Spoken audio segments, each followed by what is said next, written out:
Shalom bagi kita semua. Shalom. Puji Tuhan, kita boleh ada di tempat ini oleh kemurahan Tuhan.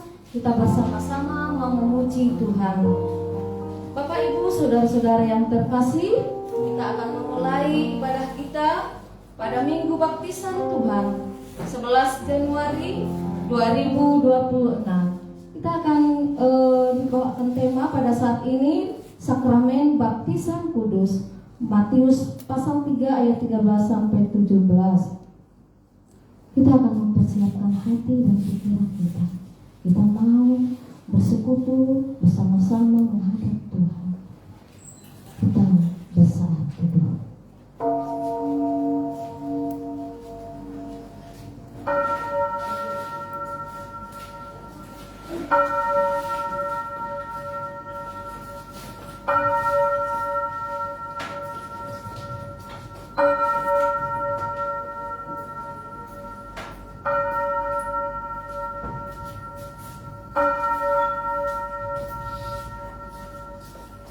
Amin.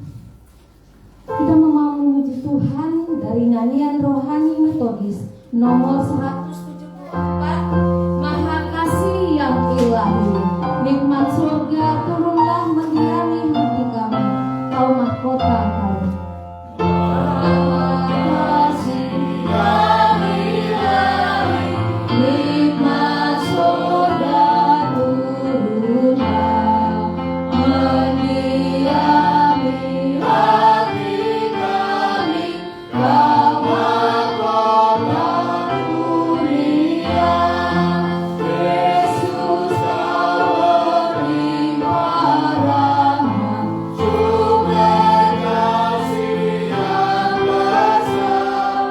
Datanglah membawa selamat bagi kami yang dekat.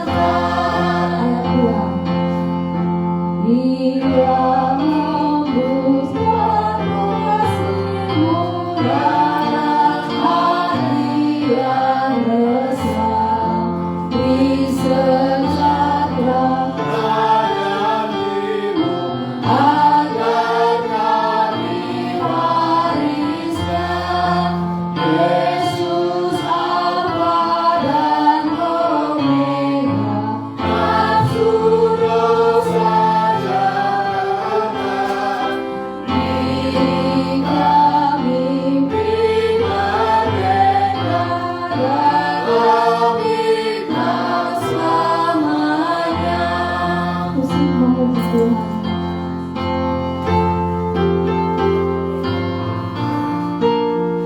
Dan nyanyikan ayat yang ketiga. Penebus yang Maha Kuasa, biar kami hidup. Datang dan senantiasa tinggal dalam umat-Mu, hingga beserta malaikat yang mengabdi menyembah. Kami turut memuliakan kasih-Mu selamanya. Amin. Muliakanlah Tuhan bersama aku. Marilah kita bersama-sama masyurkanlah namanya. Pertolongan kepada kita adalah di dalam nama Tuhan Allah yang menciptakan langit, bumi, alam semesta dan segala isinya. Turunlah kiranya atas kita sekalian anugerah dari Allah Bapa, Anak dan Roh Kudus. Amin.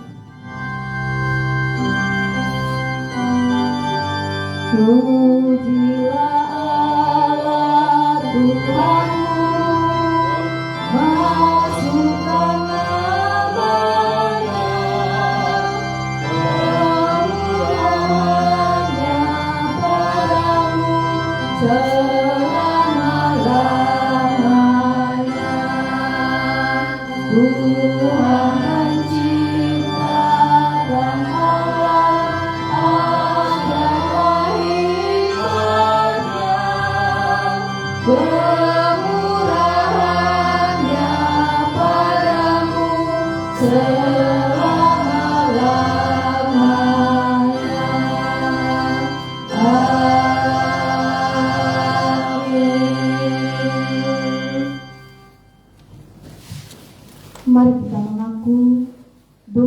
dosa kita kepada Tuhan, karena kita adalah manusia yang tidak sempurna dari apa yang kita perbuat dalam hidup kita kepada Tuhan.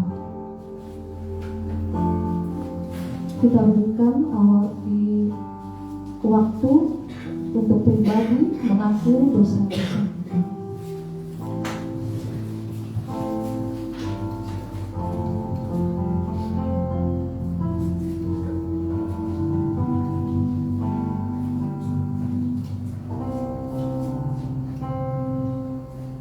Kita bersama mengaku dosa kepada Tuhan. Bapa kami yang di surga, dengan kasih-Mu Engkau telah menjadikan kami, dan dengan kasih-Mu Engkau telah menjaga kami, dan dengan kasih-Mu Engkau juga hendak menjadikan kami sempurna. Dengan rendah hati kami mengaku bahwa kami seringkali tidak mengasihi-Mu dengan segenap hati, roh, jiwa, dan seluruh tenaga kami.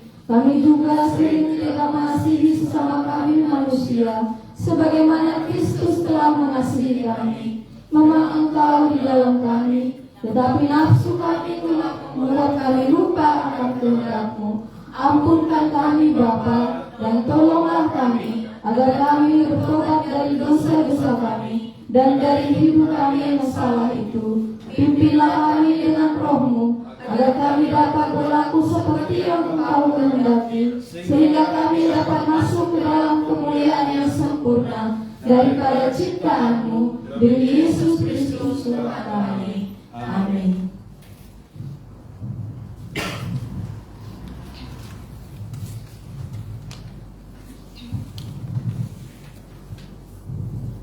Penyegar iman kita pada saat ini terambil dari Yesaya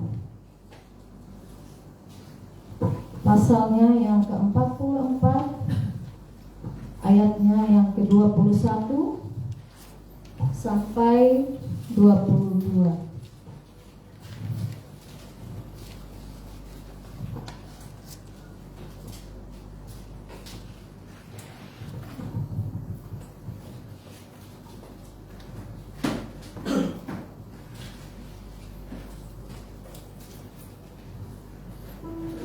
Demikian firman Tuhan.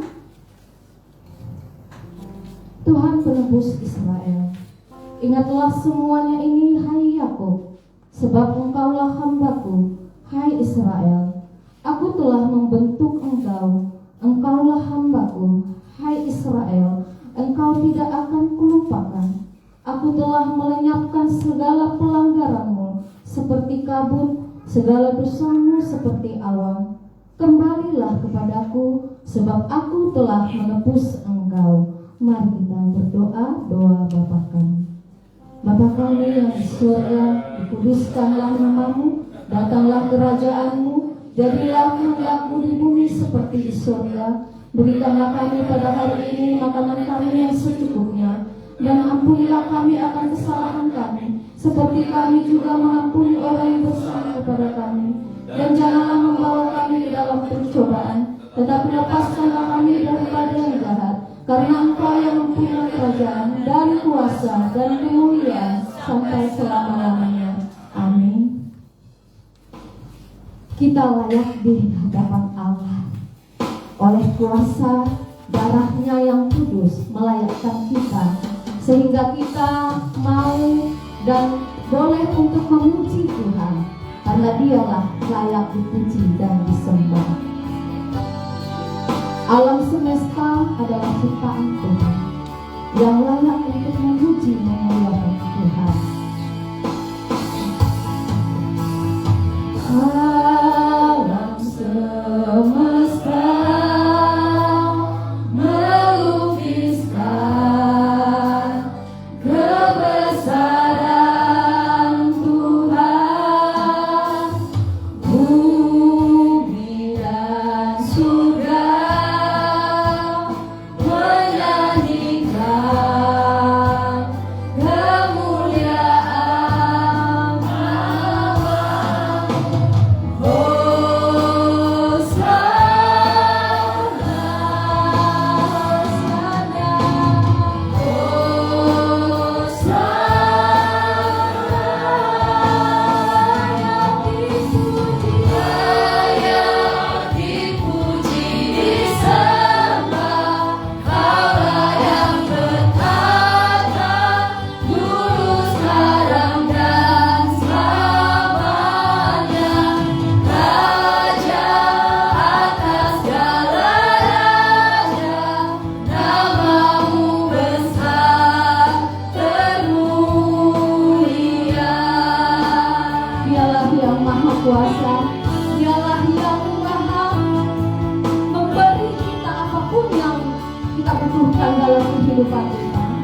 ada apa-apanya kita di hadapan Tuhan. Tidak ada apa-apanya kita dibandingkan dengan kuasa Allah. Karena Dialah yang menciptakan kita. Kita tidak mampu mencukupkan apa yang kita butuhkan dalam kehidupan kita, kecuali Dia yang memberikan tepat pada waktunya. Bila kita meminta, karena firman-Nya berkata, mintalah maka engkau akan diberi, carilah maka engkau akan mendapatkan, ketoklah maka pintu akan dibukakan bagimu. Dan itulah firman Tuhan yang boleh kita renungkan dalam kehidupan kita. Dialah Tuhan yang layak disembah, Dialah Tuhan yang layak dipuji, yang bertahta di dalam kerajaan surga. Mari Bapak Ibu, kita nyanyikan bersama-sama bahwa alam semesta melukiskan kebesaran Tuhan. Kita juga termasuk di dalamnya. Kita bersama-sama menyanyikan lagu layak itu.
Mazmur bagi Tuhan.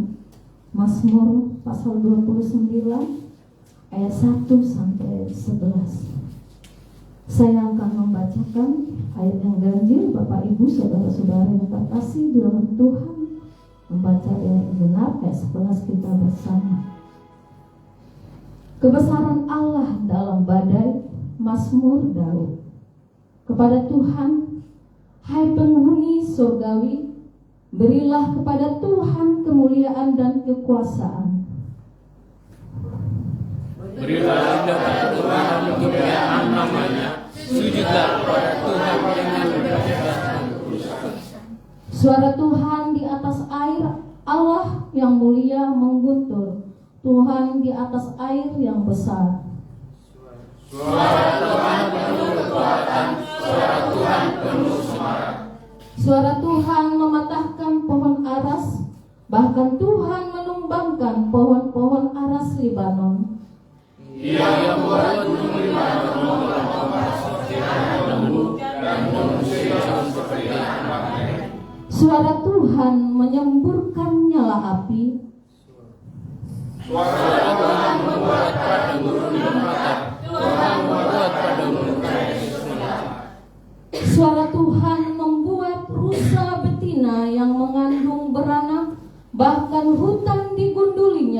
Sementara di dalam baitnya setiap orang berseru, muliakanlah Tuhan.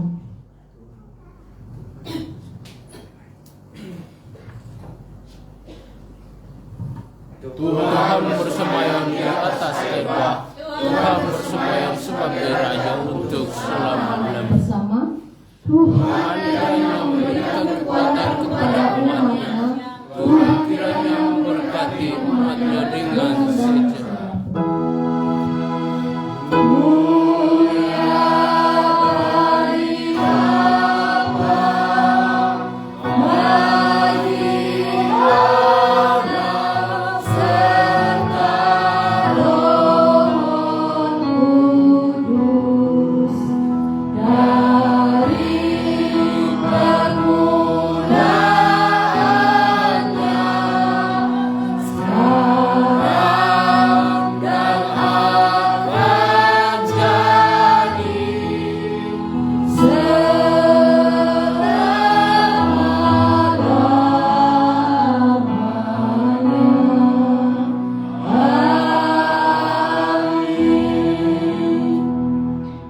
Bersama dengan umat percaya gereja di sepanjang abad dan tempat, kita mengaku pengakuan iman kita seturut dengan pengakuan iman rasuli.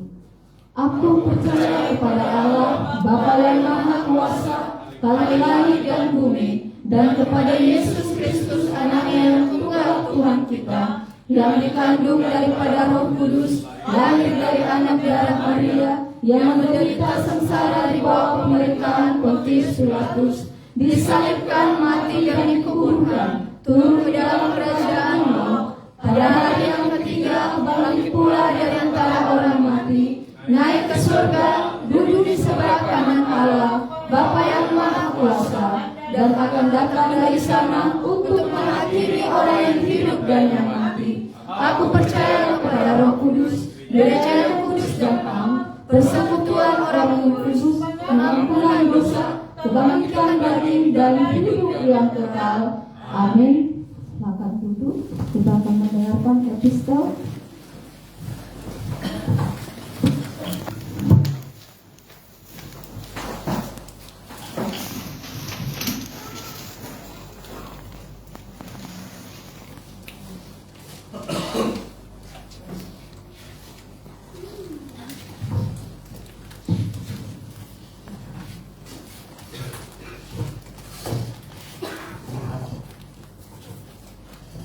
Epistel kita pada minggu ini terambil dari Kisah Para Rasul pasal 10 ayat 34 sampai 43. Inilah firman Tuhan.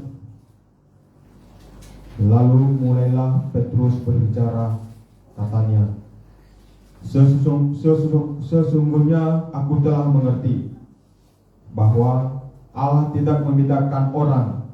Setiap orang dari bangsa manapun yang takut akan Dia dan yang mengamalkan kebenaran berkenan kepadanya. Itulah firman yang Ia suruh sampaikan kepada orang-orang Israel, yaitu firman yang memberitakan damai sejahtera oleh Yesus Kristus, yang adalah Tuhan dari semua orang. Kamu tahu tentang segala sesuatu yang terjadi di seluruh tanah Yudea, mulai dari Galilea sesudah baptisan yang diberitakan oleh Yohanes, yaitu tentang Yesus dari Nazaret.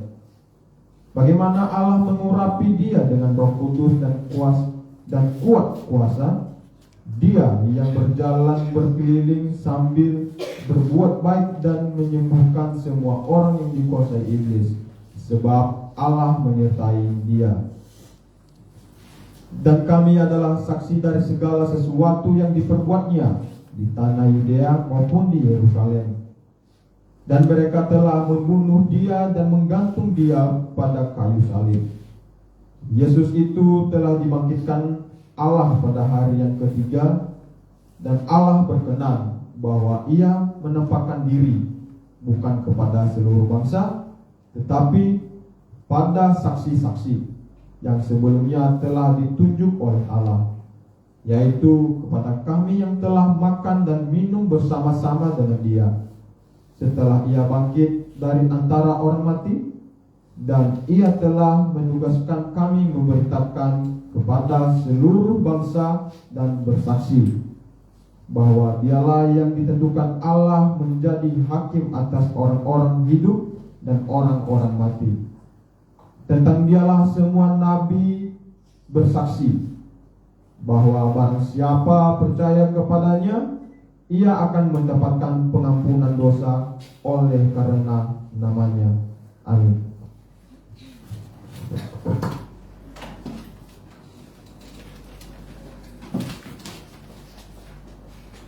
Berbahagialah setiap orang yang mendengarkan firman Tuhan serta melakukannya dalam kehidupannya sehari-hari. Amin. Jika ada yang mau memberikan kesaksian melalui persembahan pujian,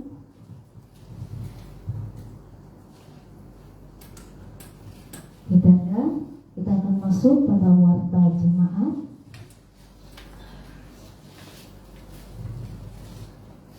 Warta jemaat GEM Immanuel Banjarmasin, Minggu 11 Januari 2026.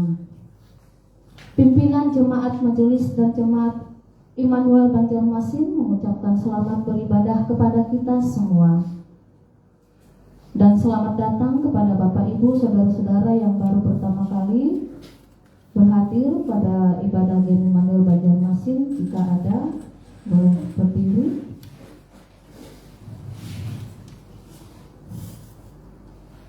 Jika belum mempunyai tempat ibadah yang tetap, harapan kami kita dapat beribadah minggu depan. Tempat ini GEM Immanuel Banjarmasin dengan penuh sukacita dan damai sejahtera.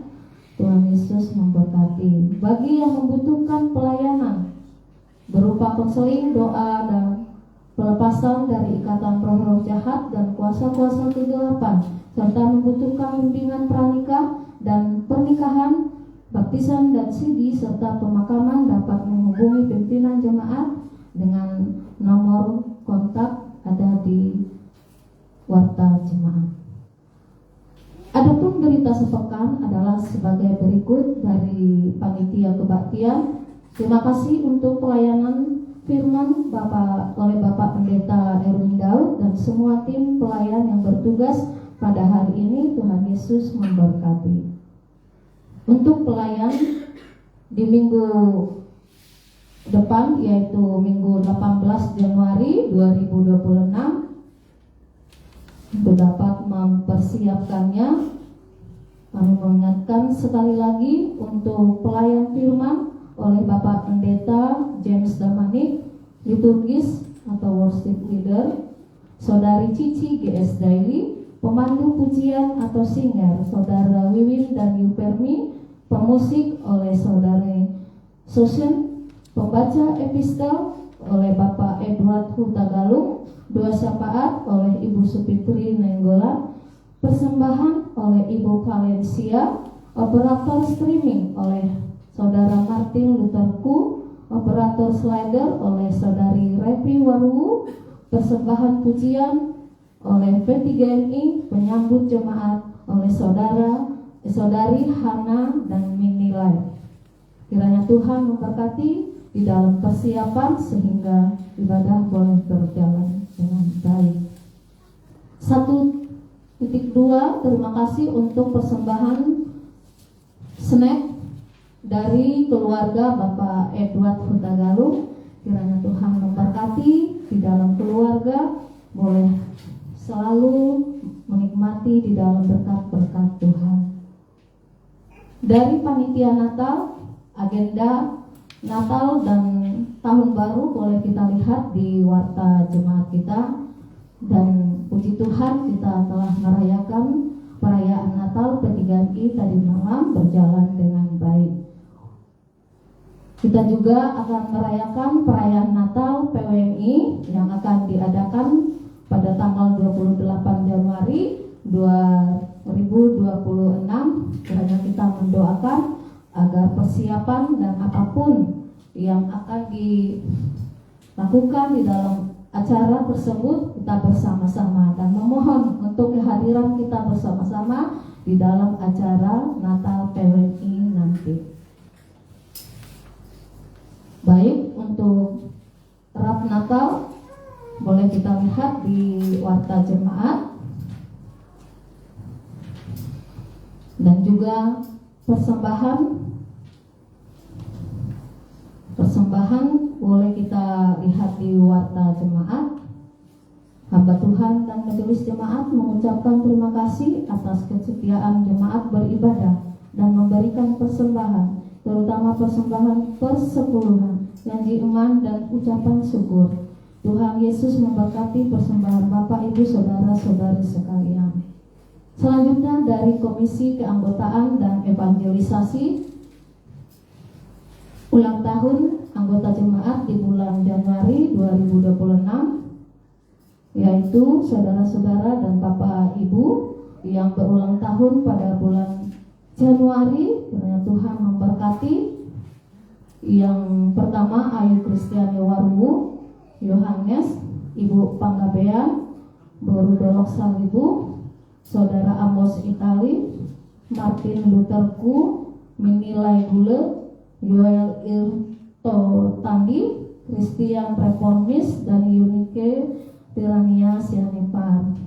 Jika ada anggota jemaat yang berulang tahun di bulan Januari, mohon diinfo ke Komisi Keanggotaan, yaitu Ibu CL Sebiati dan Saudari Yuberni Lase, agar bisa diwartakan. Dari Komisi Pendidikan Agama Kristen, untuk doa pagi setiap Sabtu pagi pukul 6 sampai 7 di gereja menghimbau kehadiran semua jemaat. Untuk kehadiran doa pagi boleh kita lihat di warta jemaat kita, dan untuk pokok-pokok doa kita juga boleh lihat di warta jemaat.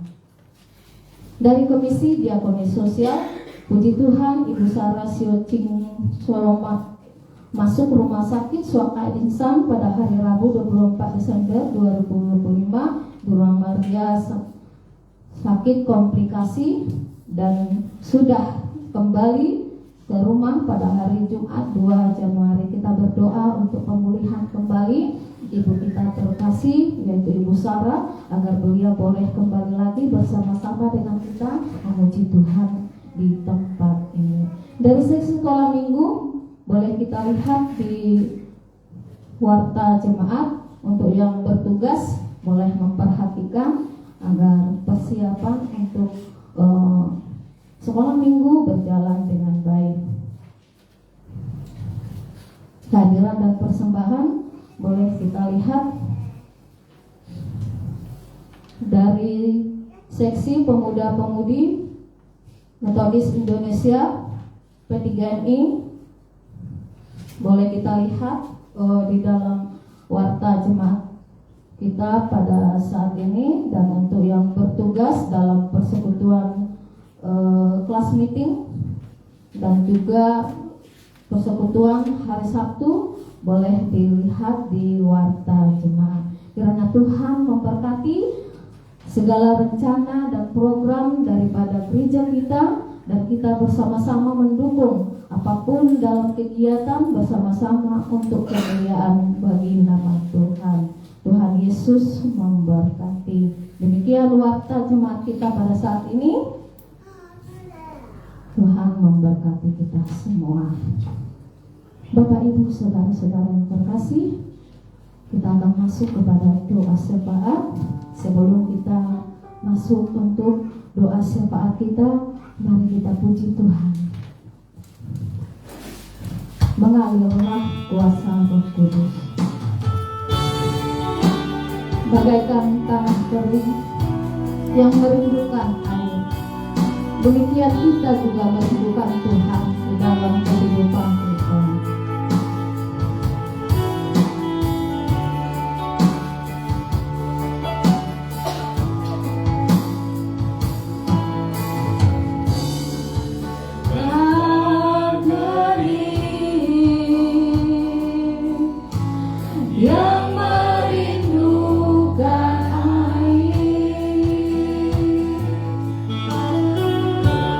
Dan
sekali lagi, bagaikan tanah kering.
Terima kasih Bapa untuk belas kasihan-Mu yang menyertai kami di sini, diizinkan, dilayakkan, dibetulkan, dibolehkan di hadirat-Mu, dikuduskan. Betapa besar karya-Mu Bapa dalam hidup kami. Kami mengucap syukur. Karena itu dengan iman kami menyampaikan permohonan syafaat kami kepadamu atas bangsa kami. Engkau pulihkan sekolah-sekolah terdampak bencana. Engkau menolong setiap pemerintahan. Dan Engkau yang memakai anak-anak Tuhan di tempat-tempat strategisnya berkarya dan menyampaikan gaya hidup firman Tuhan melalui pekerjaannya. Kami berdoa kiranya juga anak-anak Tuhan yang belum mendapatkan pekerjaan, Engkau yang menolong Bapa, sehingga diperkenankan oleh-Mu memberitakan Injil melalui profesi. Kami juga berdoa untuk gereja wilayah 1 dan 2 dan Kota Pengembangan. Kami menyerahkannya ke dalam tangan-Mu, baik dari Bishop, DS, pendeta, guru Injil, dan calon pengerja, serta mahasiswa-mahasiswi STT. Engkau ya Bapa yang menjadi gembala, yang menegaskan visi dan misi untuk terus-menerus melakukan kehendak-Mu, menyampaikan firman-Mu, dan di dalam setiap kesulitan, gereja-Mu tetap teguh berdiri. Secara khusus GMI Manuel Banjarmasin, kami menyerahkan ke dalam tangan-Mu setiap hamba Tuhan maupun keluarganya, majelis maupun keluarganya, dan setiap pengurus di dalam komisi. Kami mengucap syukur Tuhan memperkenankan kami menjadi mitranya Allah, menjadi teman sekerjamu, orang yang Kau pilih dan Engkau percayai ya Bapa.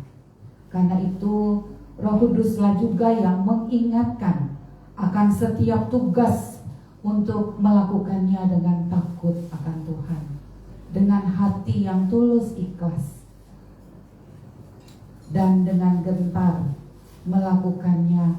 Karena ketika kami melayani, Engkau menyaksikannya ya Bapa, dan Engkau juga yang menolong kami ya Bapa untuk melakukannya dengan panggilan yang dari-Mu, yang menolong kami untuk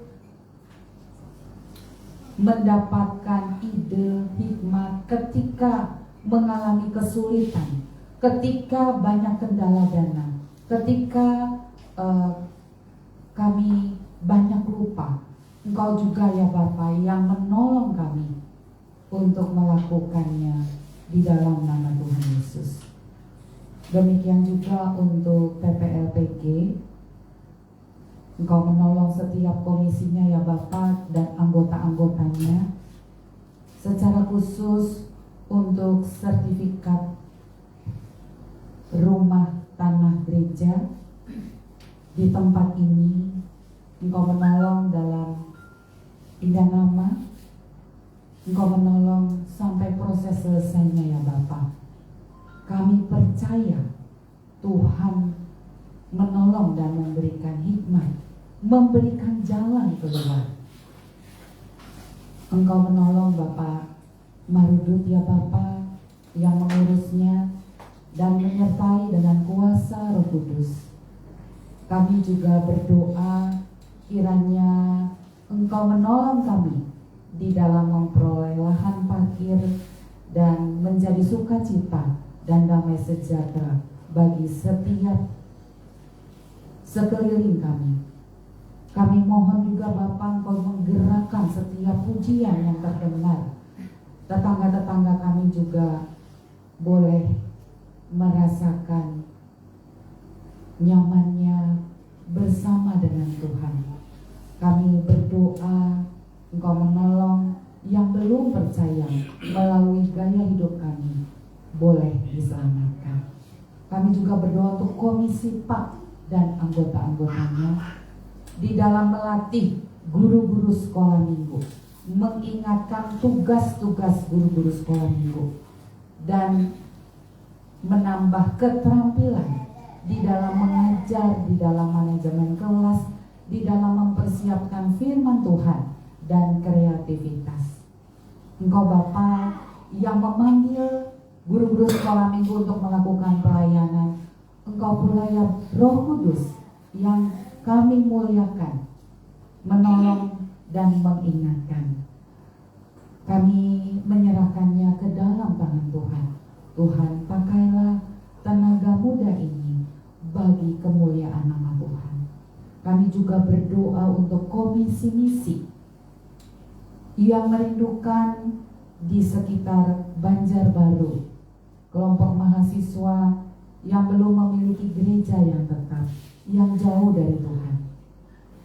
Kiranya Engkau memperkenankan kami mengenalkan diri dalam bentuk pelayanan sosial, persahabatan, dan perkenalan melalui beberapa perusahaan seperti Pondok Elektronik, Trio Motor, dan beberapa PT yang lain di sekitarnya.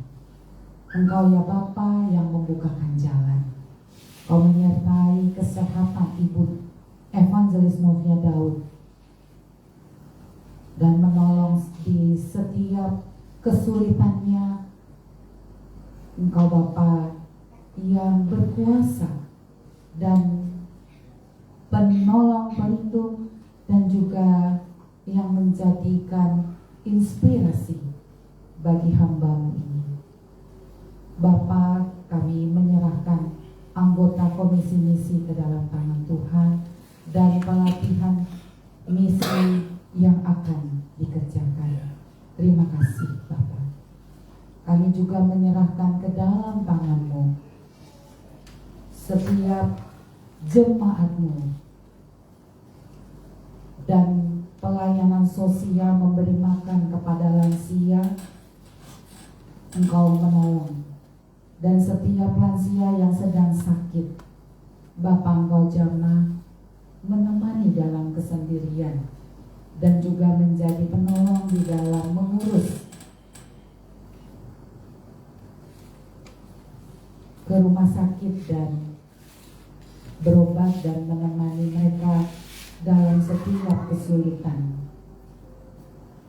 Bapak, kami serahkan Ibu Yuli, Ibu Sarah, Ibu Susi, Ibu Iwa, Ibu Moni ke dalam tangan-Mu. Engkau menolong juga setiap penolong-penolong yang ada di sekelilingnya. Urapi, beri kekuatan untuk merawat. Terima kasih Bapak untuk Evangelis Novia Daud yang dengan rela hati sekian lamanya memberikan makanan sehari-hari kepada lansia kami yang mengalami kesulitan di dalam ekonomi. Kau memberkati usaha cateringnya sehingga boleh mendukung pelayanan hamba-Mu. Terima kasih Bapak. Kami juga berdoa untuk kesehatan Ibu Sari dalam Komisi Diakonia Sosial dan timnya Ayu. Kami menyerahkan ke dalam tangan Tuhan. Engkau menjamah tenggorokannya Bapak. Engkau menolong, boleh sembuh. Kami serahkan ke dalam tangan-Mu. Ada nama yang berkuasa dalam Yesus Kristus yang mampu menyembuhkan sakit penyakit. Terima kasih. Kami imani dan kami yakini di dalam nama-Mu, Tuhan Yesus Kristus. Bapak, kami bawakan teman-teman kami yang sedang kuliah di Universitas Lambung dan juga kampus yang lain. Kau menolong setiap kesulitan mereka akan biaya hidup, biaya pendidikan, dan juga menyelesaikan setiap tugas-tugas. Biarlah mahasiswa-mahasiswi menjadi teladan. Kau menolong mereka boleh menyelesaikan sebelum waktunya terkumpul dan mereka boleh menjadi saksi di persekutuan kampus sekalipun banyak kendala, di persekutuan P3MI. Terima kasih Bapak untuk anak-anak muda yang Kau kirimkan. Tuhan urap berkati. Kami juga berdoa untuk pemuda-pemudi yang masih mencari pekerjaan. Kau bukakan jalan Bapak. Kami merindukan mereka mendapat pekerjaan, tetapi mereka bisa melayani Tuhan yang tidak terkendala untuk hari Minggu beribadah. Dan kami meminta di dalam nama Tuhan Yesus. Kami juga berdoa menolong setiap pemuda-pemudi kami untuk mendapatkan teman hidup yang dari Tuhan. Dan mereka melakukannya penuh dengan takut akan Tuhan. Dan melalui bimbingan Roh Kudus-Mu menolong mereka melakukannya dan menaikkan doa dengan penuh pengharapan kepada-Mu. Kami serahkan juga ya Bapak untuk anak-anak sekolah minggu, anak remaja yang sekolah TK, SD, SMP, SMA, dan yang akan masuk sekolah TK maupun sekolah SD. Kami membawakannya kepada-Mu Bapa. Kebutuhan dana yang besar. Engkau Bapa yang memiliki anak-anak kami. Engkau juga yang memeliharakan. Engkau juga yang menjadikan pandai. Dan Engkau juga yang menciptakan kesempatan. Terima kasih Bapa. Engkaulah harapan kami, andalan kami. Kami menyerahkannya hanya di dalam nama Tuhan Yesus seluruh doa syafaat ini. Dan Engkau ya Bapa di dalam nama Tuhan Yesus yang menyempurnakan. Karena itu kami mengucap syukur bahwa Engkau memberi jawaban tepat pada waktunya. Dalam nama Yesus kami berdoa. Amin.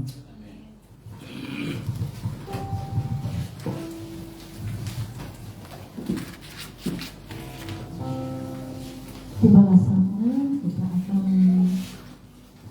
mendengarkan firman Tuhan, kesaksian firman Tuhan yang dibawakan oleh hamba-Nya. Untuk menyambut firman Tuhan, mari kita bernyanyi dari nyanyian rohani metodis nomor 72, nyanyikan lagu yang baru.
Bapa di surga, pada pagi ini kami akan membaca dan merenungkan sebagian daripada firman-Mu. Namun sebelum semua itu kami lakukan, kami merindukan kembali kuasa Roh-Mu menyertai kami, menguasai hati dan pikiran kami dan seluruh panca indera kami ya Tuhan, sehingga ketika kami membaca kami dikuatkan dan dihiburkan. Ketika kami merenungkan ini kami dimampukan ya Tuhan untuk dapat melakukannya di dalam hidup kami hari lepas hari. Tuhan Yesus, pada kesempatan pagi ini juga kami berdoa bagi saudara-saudara kami yang tidak berhadir dikarenakan ada kegiatan-kegiatan di luar kota.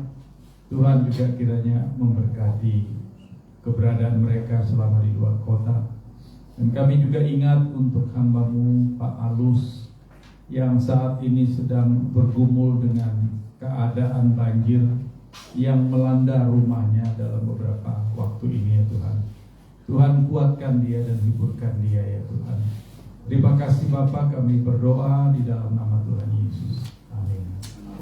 Dipersilakan duduk kembali.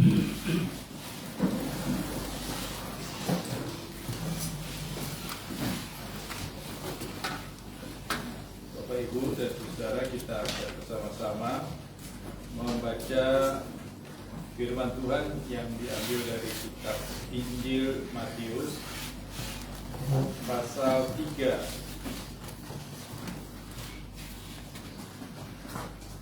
Injil Matius pasal 3, dan kita akan membaca ayat 13 sampai dengan ayatnya yang ke-17.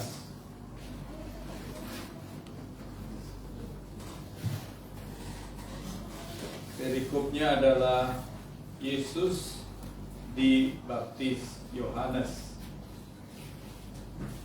Pada waktu itu Yesus datang dari Galilea ke Yordan kepada Yohanes untuk dibaptis olehnya.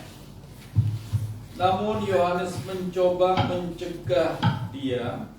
Katanya, "Akulah yang perlu dibaptis olehmu, tetapi engkau yang datang kepadaku." Jawab Yesus kepadanya, "Biarlah hal itu terjadi sekarang, karena demikianlah sepatutnya kita menggenapkan seluruh kehendak Allah." Yohanes pun menurutinya. Sesudah dibaptis, Yesus segera keluar dari air, dan pada waktu itu juga langit terbuka dan ia melihat Roh Allah turun seperti burung merpati dan hinggap di atasnya. Terdengarlah suara dari surga yang mengatakan, "Inilah anakku yang terkasih, kepadanya lah aku berkenan." Sampai sedemikian jauh pembacaan firman Tuhan pada pagi hari ini. Berbahagialah setiap kita yang sudah membacanya. Bapak Ibu dan Saudara, di dalam dogma atau pengajaran Kristen dikenal ada dua sakramen yang sangat dijaga dan dipelihara dengan baik dari waktu lepas waktu, yaitu sakramen baptisan kudus dan sakramen perjamuan kudus. Mungkin banyak atau masih banyak orang yang belum mengerti dan memahami apa itu sakramen. Sakramen adalah sakramen itu adalah bahasa Latin yang arti literalnya adalah suatu upacara keagamaan yang dianggap memiliki makna spiritual dan merupakan saluran kasih dan rahmat daripada Tuhan.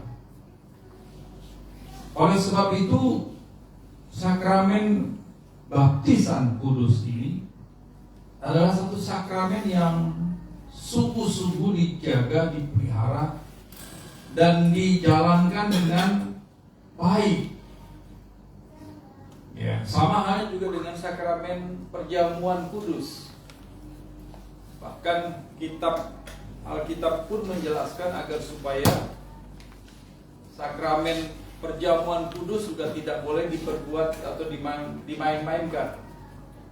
Karena ini adalah satu sakramen yang harus dilakukan dengan cara-cara yang sesungguhnya, dengan cara-cara yang sebenar-benarnya, dengan cara-cara yang sopan. Sama juga dengan sakramen baptisan kudus, harus dilakukan juga dengan cara-cara yang baik. Saya ingat waktu kuliah ada teman-teman dari Kalimantan Barat, dari salah satu denominasi gereja, ya, di mana baptisan kudus mereka itu dilakukan dengan cara Islam. Dan di daerah Kalimantan Barat sama yang kita di sini juga banyak sungai. Satu kali waktu diadakanlah baptisan kudus di sungai, anak sungai. Karena kalau sungai yang besar itu tidak memungkinkan, di anak sungainya. Saudara, ada satu jemaat yang ketika dipanggil untuk masuk dan berhadapan dengan hamba Tuhannya, lalu hamba Tuhannya angkat tangan sambil pegang kepala dia, angkat tangan dan kemudian mulai membaptis dia. Nah, dia ditekan supaya seluruh tubuhnya itu masuk dalam air. Jadi waktu pendetanya itu tekan dia dan menyebutkan nama, saya baptiskan kamu dalam nama Allah Bapa, Putra. Waktu Putra, pendetanya cari-cari kepalanya ini. Ya, Putra. Belum sampai Roh Kudus, contohnya yang Islam ini sudah muncul di sebelah sana. Jadi pendetanya bingung karena airnya kan bukan air yang bening, air yang coklat itu, sehingga dia tidak bisa melihat ini si orang yang dibaptis itu sudah melarikan diri. Jadi tidak sampai Putra, tidak sampai Roh Kudus dipanggil, sini belum selesai, baru Putra kau sudah lari. Dan pada waktu itu semua tertawa karena melihat perbuatan anak ini sepertinya lucu. Tapi ini merupakan sebuah atraksi yang sebenarnya tidak lucu. Karena ini merupakan atraksi yang sebenarnya mempermainkan sakramen baptisan kudus. Kalau sudah namanya kudus, itu berarti ini serius. Karena ini adalah sesuatu yang berhubungan langsung antara manusia dengan Allah. Berhubungan langsung antara yang suci dengan yang tidak suci. Ini merupakan sesuatu momen yang sangat penting di dalam hidup manusia, sehingga ini tidak bisa diperbuat dengan cara bermain-main.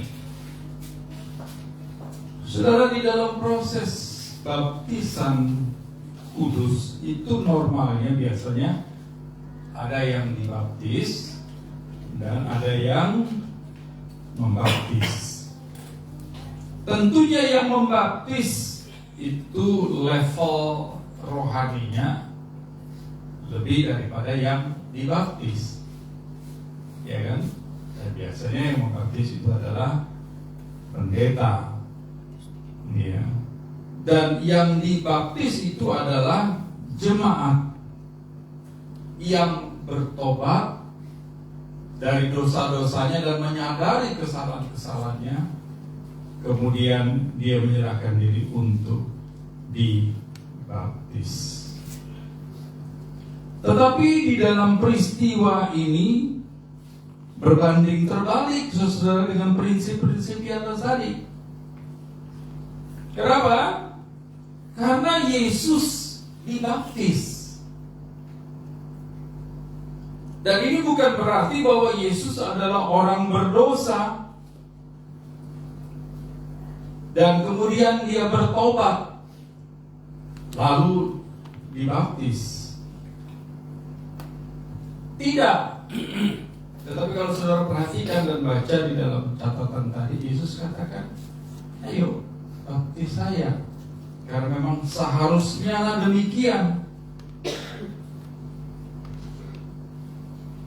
Kalau kita lihat, perhatikan beberapa catatan-catatan, ya, alasan-alasan kenapa itu berbeda dengan kebanyakan orang yang dibaptis.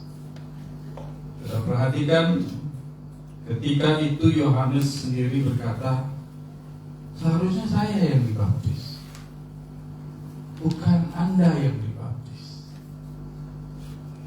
Dan ini menunjukkan bahwa Yesus adalah sosok yang bukan orang berdosa, bukan orang yang bertobat, bukan orang yang salah jalan. Maka dengan demikian kita memperhatikan bahwa Yohanes, orang yang seringkali membaptis, mengajak orang lain untuk bertobat, dia sadar bahwa orang yang di depannya dia itu bukan orang sembarang orang. Orang yang ada di hadapan dan yang datang kepada dia bukan orang seperti kebanyakan orang yang lain yang membutuhkan pertobatan dan dibaptis. Dan ini menunjukkan bahwa pribadi Yesus itu berbeda dengan kebanyakan orang yang dibaptis. Lalu alasan yang kedua, dia bukan orang yang berdosa dan orang yang memerlukan pertobatan. Tetapi kalau kita melihat di dalam catatan ayatnya yang ke-17 tentang pernyataan Allah sendiri, Allah Bapa yang mengatakan bahwa inilah anakku, ya, inilah anakku yang kukasihi, kepadanya aku berkenan. Dua alasan ini sudah cukup untuk membuktikan bahwa siapa Yesus itu. Ya. Jadi dia dibaptis bukan karena dia orang berdosa, bukan karena dia adalah petobat baru yang harus dibaptis sebagai tanda dari pertobatannya, bukan.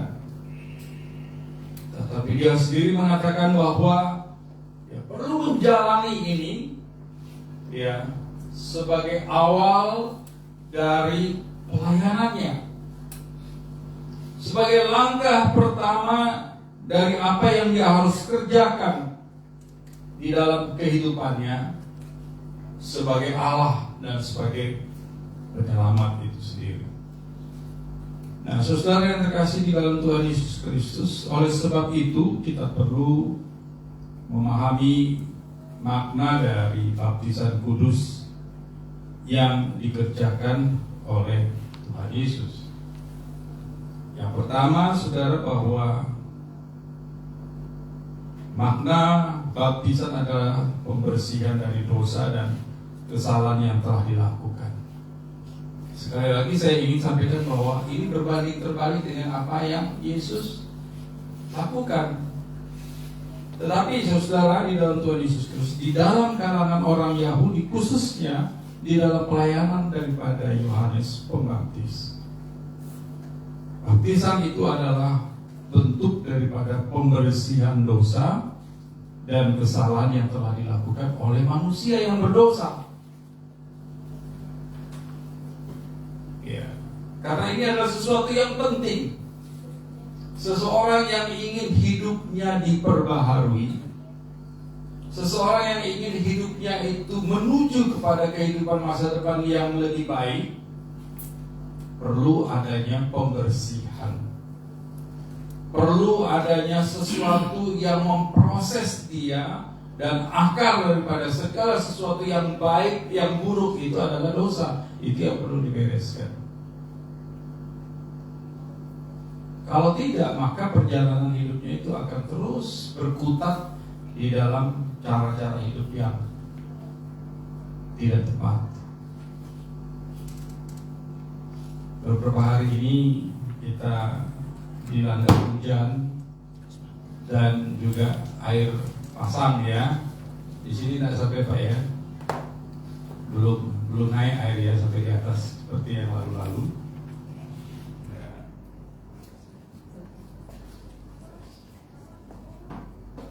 Yes. Sudah 3 mic di meja saya. Ya. Lama-lama penuh dengan mic di sini. Kalau penuh dengan wadah saya senang. Di tempat saya, di rumah saya, airnya pasang terus. Baru kemarin kalau nggak salah kering. Ya, pagi tadi saya bangun, saya lihat lagi kering juga. Tapi selama beberapa hari kamar saya dengan dapur saya itu terendam terus. Kalau nggak salah dari sejak tanggal 25 malam. Dan kalau dia mulai agak surut, saya bersihin. Ya, saya bersihin, saya buang airnya keluar, saya pel. Begitu saya pel, saya lihat rasanya enak sekali. Walaupun tidak semua bersih, karena di pojok-pojoknya, di sudut-sudutnya masih tetap kotor. Tapi saya kecewa begitu bangun pagi, Ibu Novi bilang banjir lagi. Aduh, saya kalau sudah banjir itu saya stres. Ya, saya nggak mau lewat situ, saya nggak mau lihat itu. Ya, apalagi dengar suaranya itu tidak enak. Cepluk, cepluk, cepluk, cepluk, cepluk. Nah, di dapur itu ada 4 atau 5 orang. Jadi kayak musik itu, cepluk, cepluk, cepluk, cepluk. Tapi kalau dia mulai surut, saya bersihin lagi. Karena kalau dia sudah naik airnya itu kotoran-kotoran dari bawah itu naik semua. Warnanya juga sudah tidak karu-karuan. Besok paginya mulai lagi naik. Nah, itu membuat saya makin hari makin gelisah dengan kondisi seperti itu. Airnya juga bau, ya, warnanya juga sudah tidak menyenangkan, dan pemandangannya juga begitu. Rasanya saya tidak mau pengen tinggal di rumah itu lagi. Tapi kalau saya tidak tinggal nanti diambil orang. Jadi saya harus terpaksa tinggal terus di sini dengan kondisi yang seperti itu. Artinya saudara, yang namanya pemandangan yang tidak baik, kekotoran-kekotoran, bau dan lain sebagainya, itu sesuatu yang tidak nyaman, yang tidak akan bisa membuat kita itu dapat melakukan sesuatu dengan cara yang baik. Kehidupan saya dan saudara digambarkan seperti itu. Kalau dalam kondisi kita banyak salah, banyak dosa, bau, kotor, dan pemandangannya tidak menyenangkan, maka tidak akan pernah dapat menjadi saluran berkat bagi orang lain.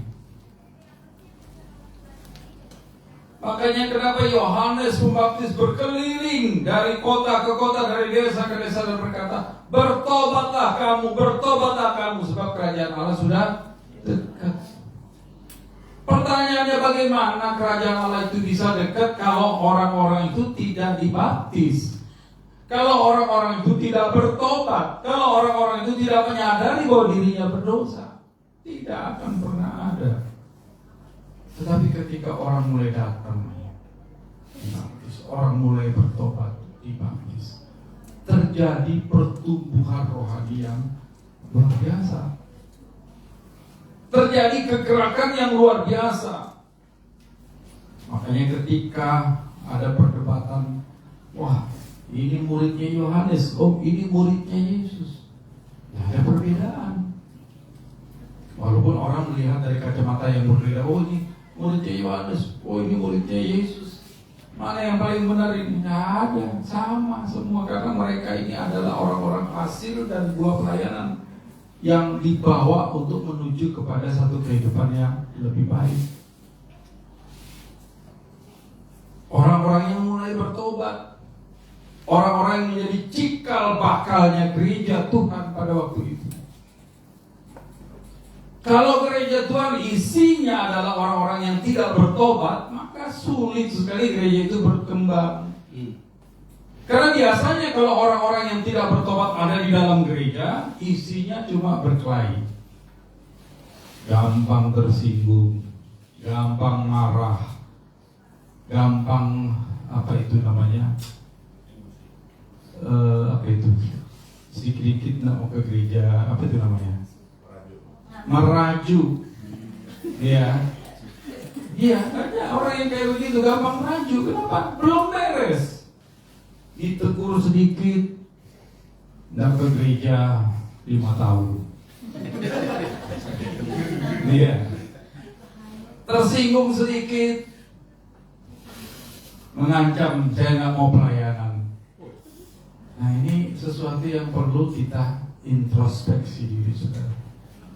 Kalau saudara dan saya sudah dibaptis, itu artinya kita sudah siap start sebagai orang yang percaya. Saya mau tanya, siapa yang belum dibaptis? Siapa yang belum baptis ini? Dora ya? Bertobatlah kau. Proses, nanti Dora masih proses. Karena salah satu persyaratan untuk dibaptis itu usia berapa Pak di Metodis? Semua usia boleh baptis. Semua usia ya Pak ya. Jadi umur 16, Ya, 14, 15. Iya.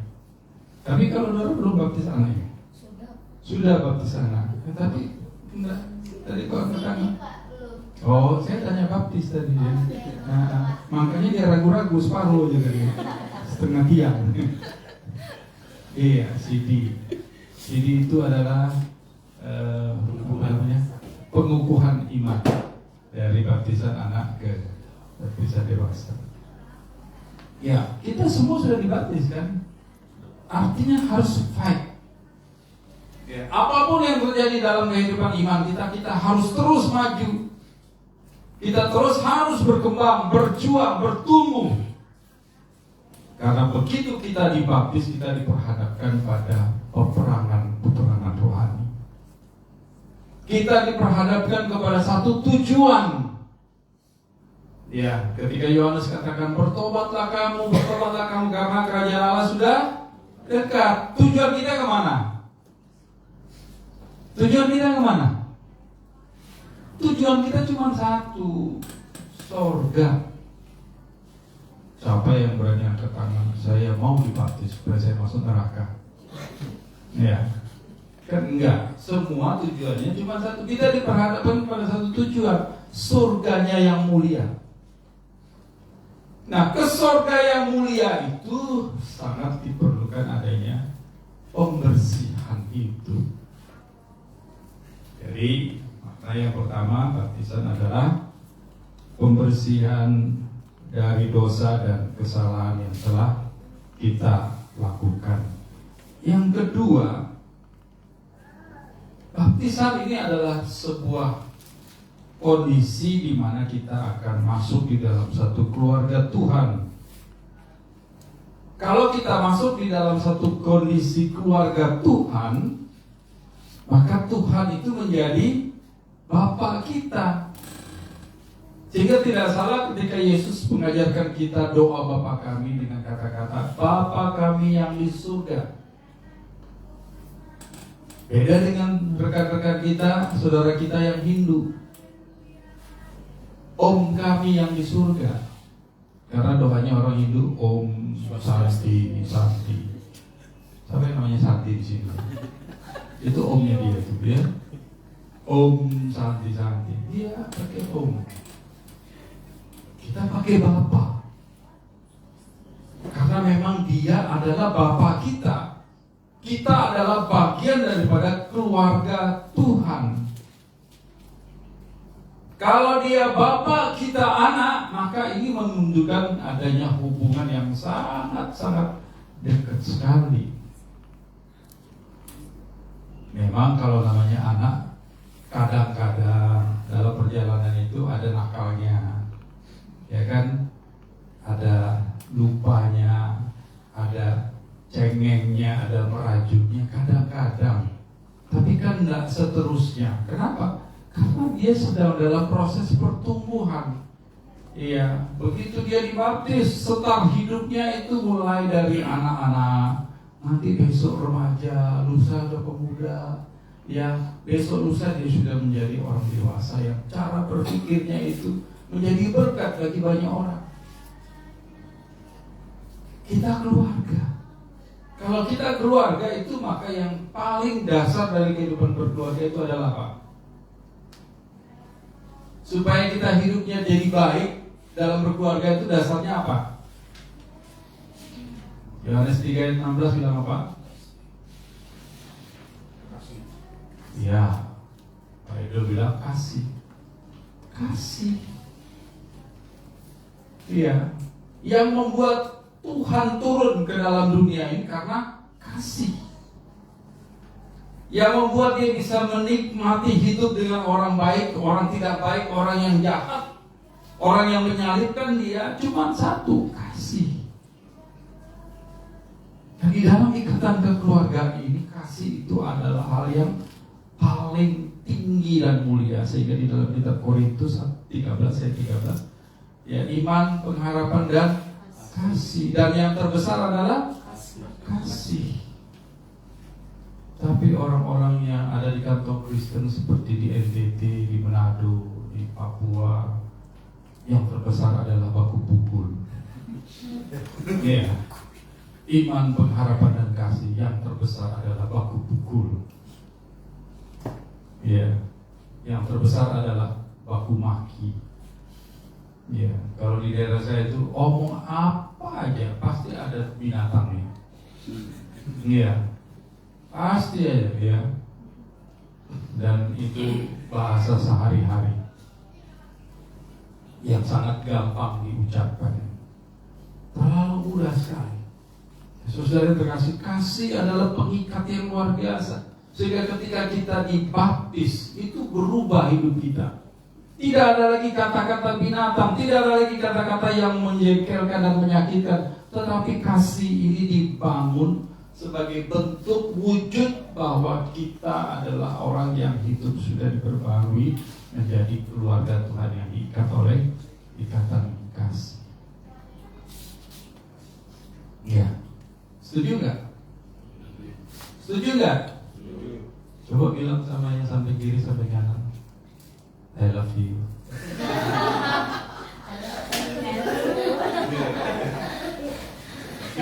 Tapi Wiwin kalau ngucapin sama ini jangan kedip-kedip mata, karena di samping itu ya, aku mengasihi kamu. Ya, mau kamu buruk, kamu jelek, kamu menjengkelkan, tetap mengasihi. Seperti Tuhan Yesus ketika disalib, dia bilang apa sama dalam doanya? Bilang apa? Ampunilah mereka karena mereka tidak tahu apa yang mereka berbuat. Ini doa yang didasari oleh kasih. Orang berdosa pun Tuhan anggap dia adalah anak-anaknya. Tuhan tempatkan dia sebagai keluarganya. Kalau kita kan enggak, musuh ya musuh, kawan ya kawan. Tapi prinsip Allah berbeda sekali. Dan itu yang harus kita kerjakan dan kita lakukan ketika kita sudah masuk dalam proses baptisan kudus ini, yaitu masuk di dalam keluarga Tuhan dan menjadi anak-anak Tuhan. Lalu yang ketiga, saudara, maknanya ketika Yesus sudah dibaptis, maka dia keluar dari air itu. Dan ini menandakan bahwa kematian dan kebangkitan dengan Tuhan Yesus itu memberikan kepada saya dan saudara kita punya jaminan. Ya, Tuhan masuk di air, lalu kemudian dia keluar dari air dan mendapatkan satu berita yang luar biasa dari Allah Bapa. Inilah anak yang kukasihi, kepadanya aku berkenan. Sebuah jaminan yang luar biasa.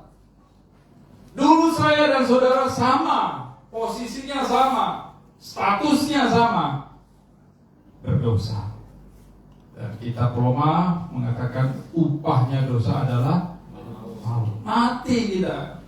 Jaminan kita itu adalah mati. Masa depan kita itu adalah mati. Iya. Tidak ada yang bisa keluar dari kematian ini. Tetapi oleh karena Yesus Kristus, saya dan saudara melalui baptisan itu dibawa keluar dari jaminan kematian itu kepada satu kehidupan yang kekal di dalam Tuhan. Ini status hidup yang tidak dimiliki oleh banyak orang. Sebuah kesempatan yang tidak dimiliki oleh banyak orang, saudara. Tetapi saya dan saudara yang sudah dibaptis, dan mungkin yang akan dibaptis, orang-orang yang punya jaminan hidup yang berbeda dengan orang-orang yang lain. Oleh sebab itu hargai proses baptisan yang kita sudah nikmati. Karena apa? Kita dulu sudah mati, sekarang dihidupkan. Jangan kita dulu mati, terus setelah baptis mati lagi. 2 kali mati. Iya, saya ingat ikan di Banjarmasin itu mungkin 3 kali matinya. Karena laut kita kan jauh. Ya, dia harus di es dulu. Ya, sampai di sini dijual di pasar. Lalu Ibu Novi datang beli, sampai di rumah dipotong-potong. Mati yang kedua.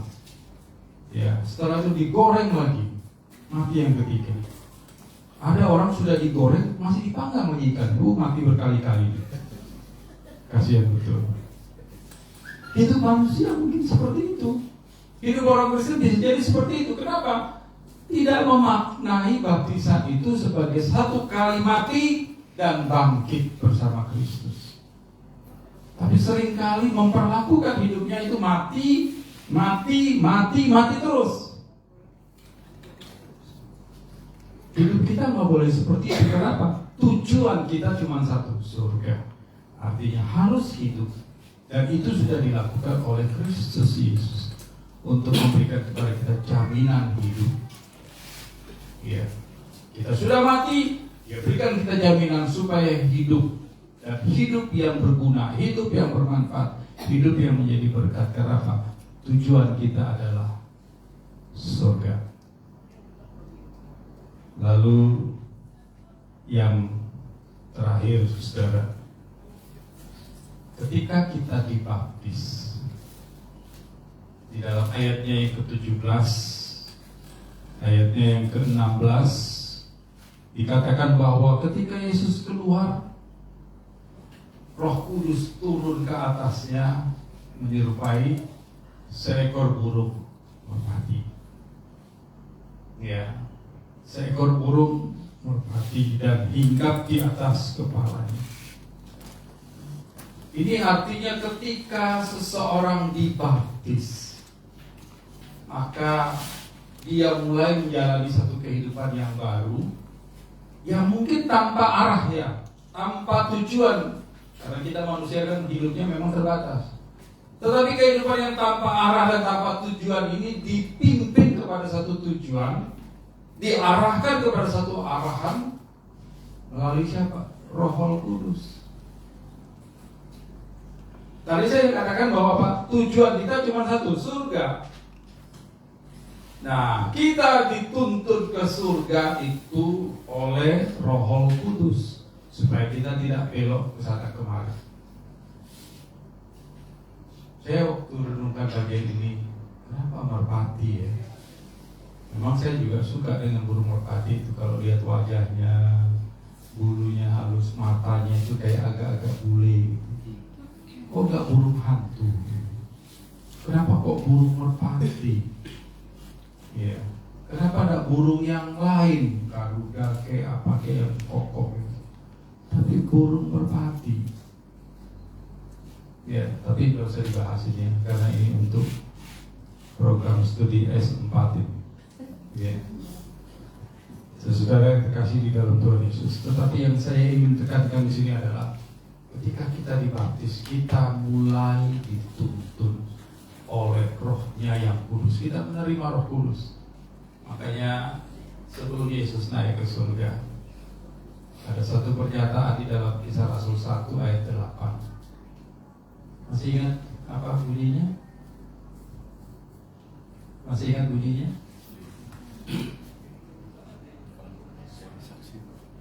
Kamu akan menerima kuasa kalau Roh Kudus turun ke atasmu, dan kamu akan menjadi saksiku, ya, di Yerusalem, Yudea, Samaria, sampai ke ujung bumi. Ini adalah tapak-tapak kaki yang sangat berat. Ketika bilang Yerusalem, itu sudah sangat berat. Kalau orang biasa itu trauma. Kenapa? Di Yerusalem orang bunuh Yesus. Di Yerusalem orang ditekan, pengikut Yesus ditekan, diancam, dianiaya. Bahkan pimpinan mereka, Yesus Kristus, dibunuh di atas kayu salib. Ini adalah tempat-tempat yang penuh dengan resiko. Yudea, Samaria, bahkan sampai ke ujung bumi. Tapi coba saudara perhatikan dan belajar tentang sejarah gereja. Ketika mereka terima Roh Kudus, apakah tempat-tempat ini berbahaya dan tidak ditapaki oleh murid-murid? Tidak. Murid-murid justru jalani semua tempat-tempat ini. Bahkan dalam sejarah, Thomas itu sampai ke India, satu tempat penyembahan berhala yang luar biasa. Tapi dia sampai ke India, dan di sana ada satu gereja yang namanya gereja Martoma. Takut? Enggak. Kenapa? Ada Roh Kudus yang tuntun mereka. Dan kemudian India terkenal karena melahirkan satu lagu yang sampai hari ini dinyanyikan oleh orang Kristen. Masih ingat lagunya?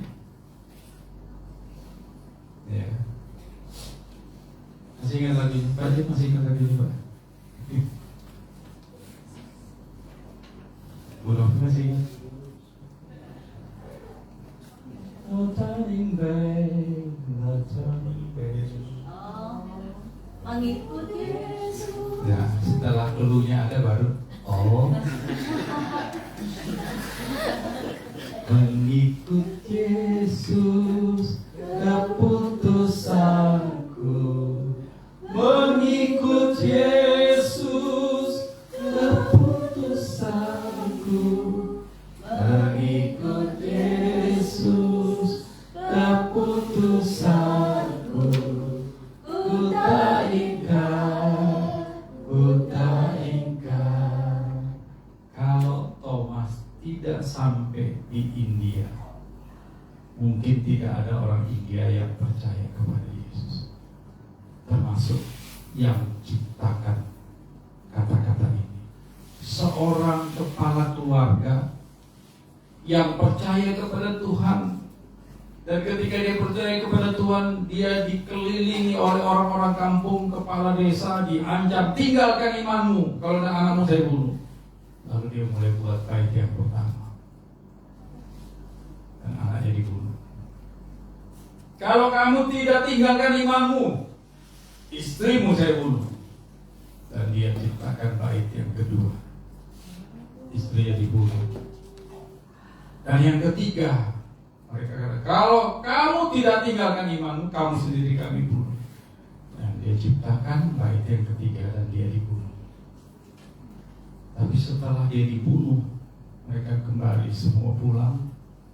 Kepala desa berpikir, kenapa dia begitu kokoh, begitu kuat mempertahankan imannya? Ada apa dengan dia? Ada apa dengan iman seperti ini?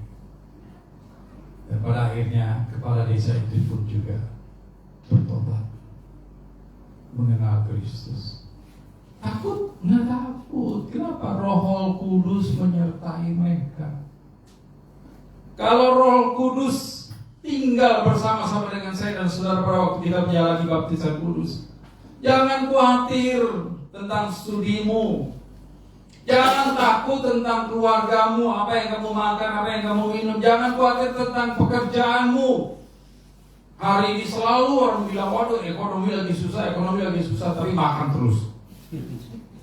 Warung penuh terus, depot penuh terus. Ya kan? Coba saudara pergi ke pasar, satu hari itu ribuan ayam yang mati dibunuh. Untuk apa? Untuk dimakan orang. Ya, makanya nyawanya ayam, nyawanya babi itu tidak ada yang bisa selamat. Apalagi menjelang Natal, babi-babi sudah berdoa syafaat semua. Ya, karena sudah waktunya mereka akan mengalami penganiayaan. Kenapa? Karena memang semua itu berjalan apa adanya. Ekonomi mau rusak, mau hancur, mau apa, tetap jalan. Jadi tidak perlu kita khawatir, tidak perlu kita takut tentang apapun juga. Termasuk kita tidak perlu takut di dalam memberitakan kabar baik.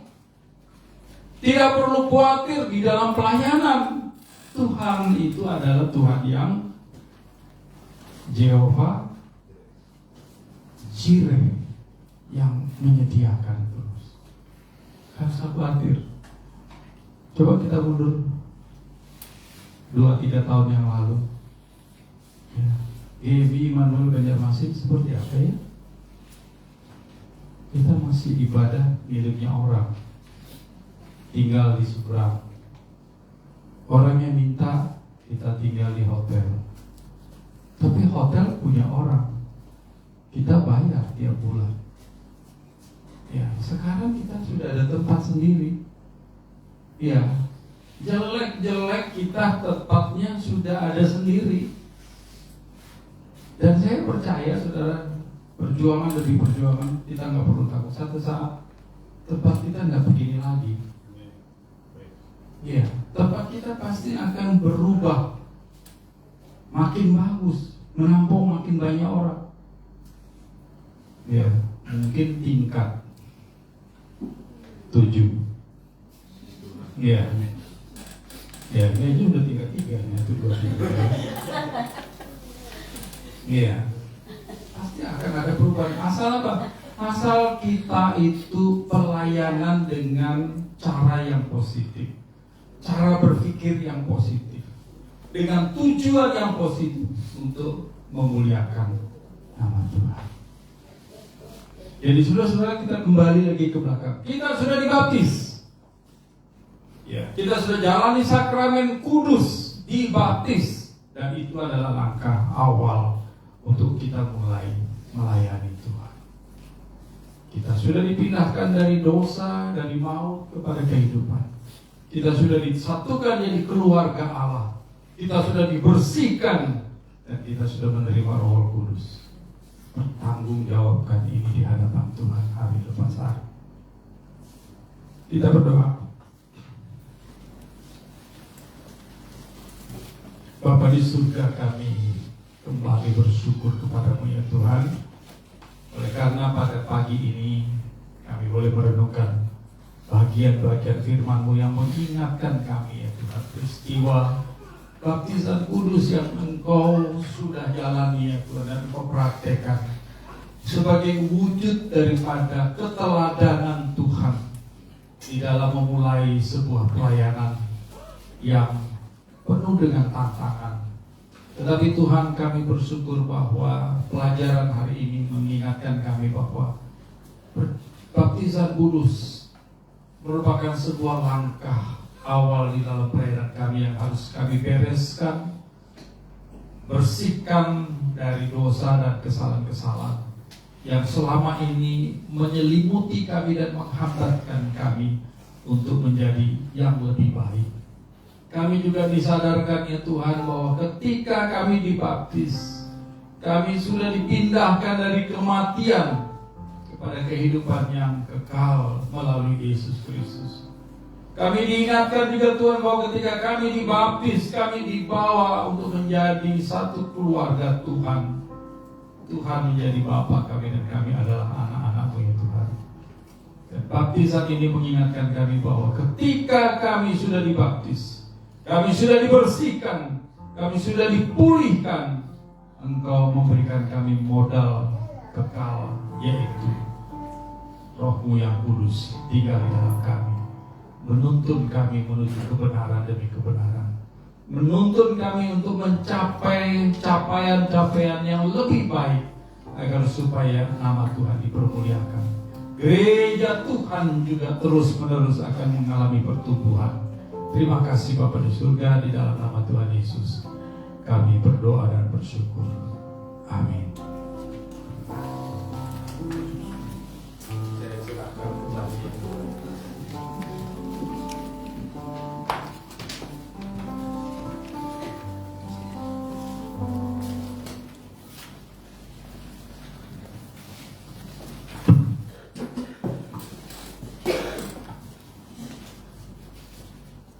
Luar biasa firman Tuhan yang menggugah hati kita dan percaya bahwa Roh Kudus hidup di dalam hati kita.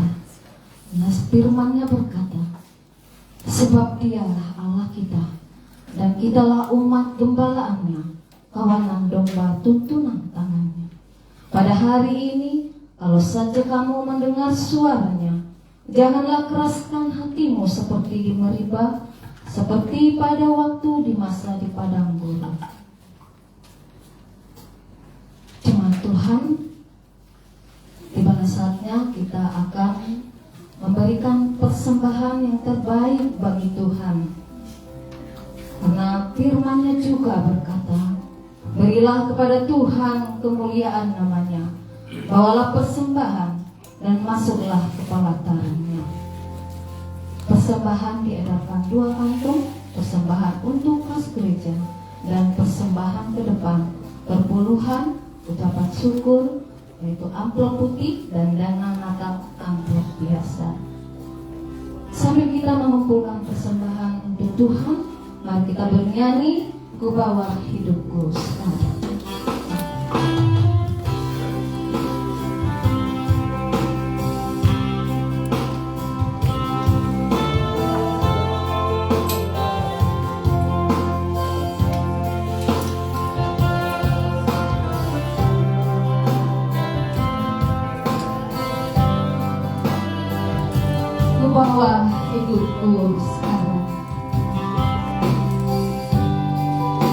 Ku bawa hidupku sekarang tempat kudus-Mu Tuhan, tempat kudus-Mu Tuhan. Di mesbah-Mu ku serahkan seluruh hidupku. Penuhi hatiku sekarang dengan urapan yang baru, agar aku lebih lagi mendengar suara-Mu. Jadikan aku Tuhan, jadikan aku Tuhan, bukan doamu, agar sepasukan bangsa datang menyembah-Mu. Jadikan aku Tuhan, rumah doamu, agar sepasukan bangsa datang menyembah-Mu. Kita nyanyikan sekali lagi, saya undang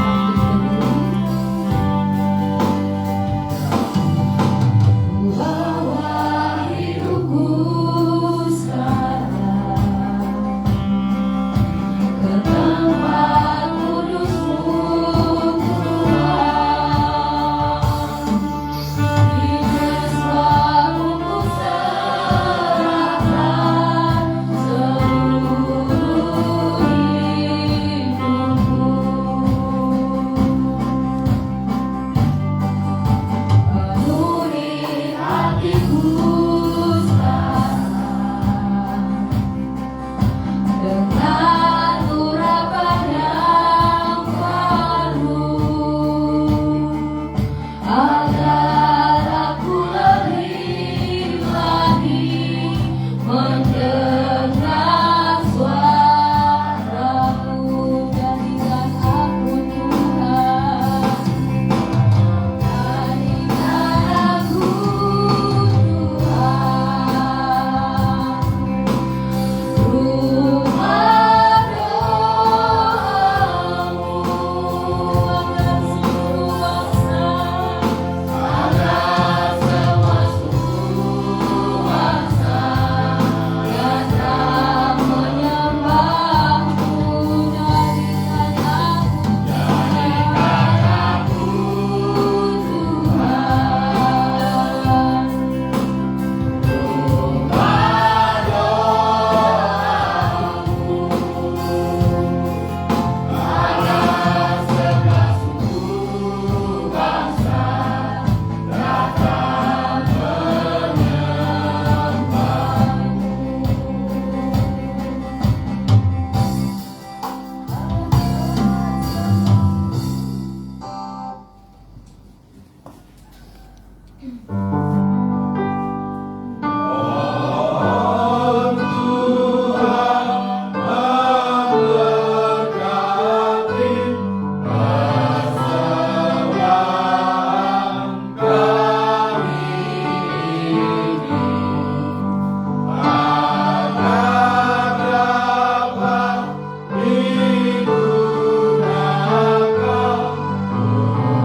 kesempatan anugerah bagi kami mempersembahkan persembahan yang telah Tuhan taruh berikan kepada setiap kami pribadi maupun keluarga.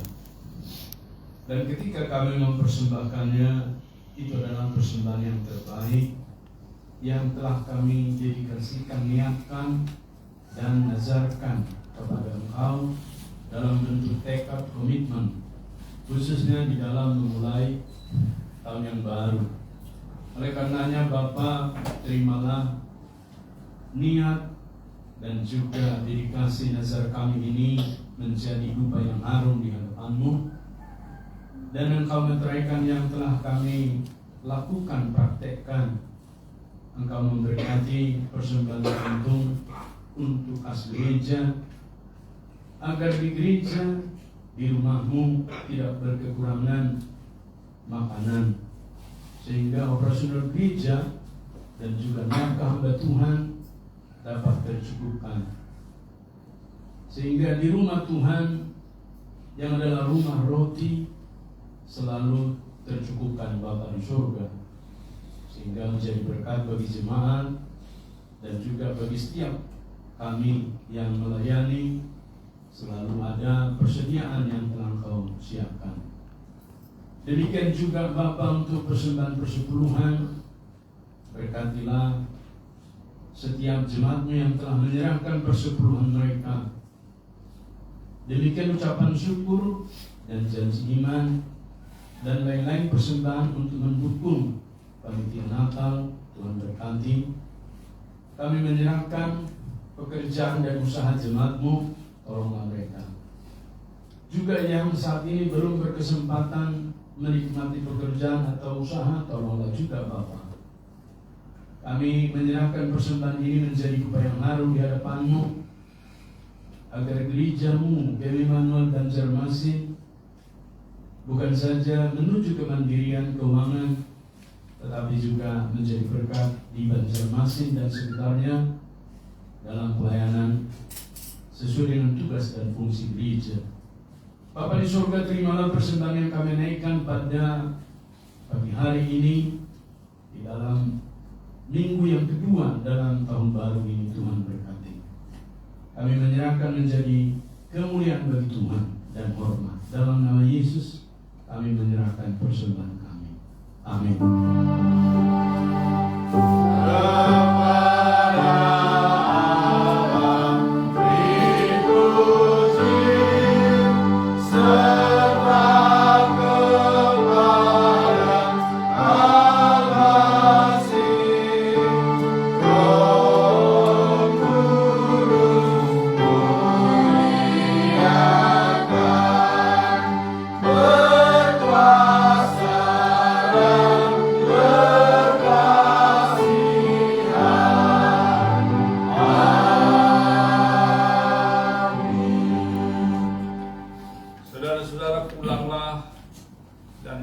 Saksi Tuhan di dalam hidupmu, sesuai dengan keputusan kita masing-masing di dalam menyerahkan diri di baptisan yang kudus.